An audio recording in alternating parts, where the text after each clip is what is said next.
Dala ang kahong-kahong dokumento ni dating Senador Antonio Trillanes IV sa paghahain ng reklamong plunder o pandarambong sa Office of the Ombudsman.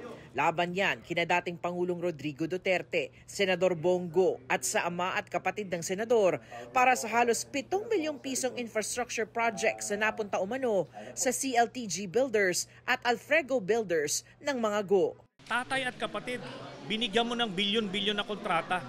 While you were in power, covered nila yon. Alam naman natin na magkadugtong ang bituka ni Bongo at Duterte, kaya hindi niya pwedeng ipagkaila na hindi na-impluensyahan ito. Sino po ang main plunderer dito po sa office? Si Bongo.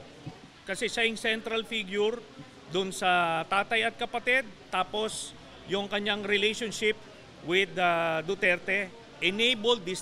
Alegasyon ni Trillanes, nasa 200 proyekto umano ang nakuha ng mga kaanak ni Go.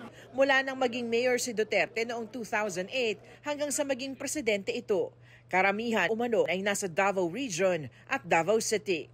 May flood control, merong mga road widening, lahat-lahat. At ito nga, ang assumption natin dito, kahit na kompleto o nagawa yung proyekto, pero yung offense niya is hindi dapat sa tatay at kapatid ang nag-benepisyo. Ang nakalagay sa ating batas, up to 4th degree of consanguinity and affinity. Pero ito, 1st degree ito, tatay ito at kapatid.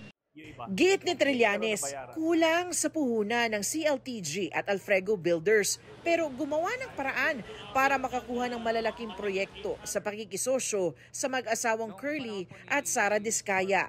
816 million pesos umano ang halaga ng mga proyektong napunta sa joint venture ng mga Go at ng mga Diskaya. Undercapitalized ito, hindi sila pwedeng magkaroon ng mga proyekto ng mga daang-daang milyon. So ang ginawa nila, nagsisircumvent sila ng ating batas by having joint ventures with yung may mga AAA licenses.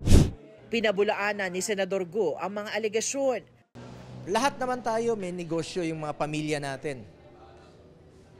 Lahat ng pamilya may negosyo. But hindi po ako nakikialam dyan. Nakialam ba ako? Hindi. Nakinabang ba ako? Hindi. Binigyan ko ba ng pabor ang aking pamilya? Hindi. Ayon kay Go, haharapin niya ang reklamo at handa ring kasuhan ang sariling kadugo kung nagkamali sila. Meron naman pong COA na pwede naman pong tumingin kung meron bang pagkukulang o meron bang irregularities dito sa mga proyektong ito. Kasuhan niyo po. Kaya sabi ko nga, ako pa mismo, willing po akong kasuhan kahit kapamilya ko, kahit sino pa yan.